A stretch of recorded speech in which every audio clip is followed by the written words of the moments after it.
Bakit ako mayaman sa pagpapasalamat? Bakit? Sapagkat hindi ko lang tinanggap si Kristo, inilalakad ko pa siya. Ibinubuhay ko pa siya at lumalalim ako at nagiging matayog ako. At habang ako'y nagiging rooted at nabibuild up, mas nagiging establish ako sa pananampalataya. Kaya kung paano ako tinuruan para maging rooted, maging build up at ma-establish, sasagana ako sa pagpapasalamat. Saan tayo pinagyaman? Pinagyaman tayo sa good works, sa pananampalataya, sa pag-ibig, sa paglakad na naluluwalhati ang Panginoon, sa gawain ng Panginoon, at pinagyaman tayo sa pagpapasalamat.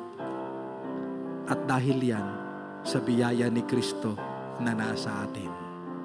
Ang grace ng Panginoon ang nag-i-enrich sa atin sa maraming bagay. Kaya, kapatid, be abounding in thanksgiving.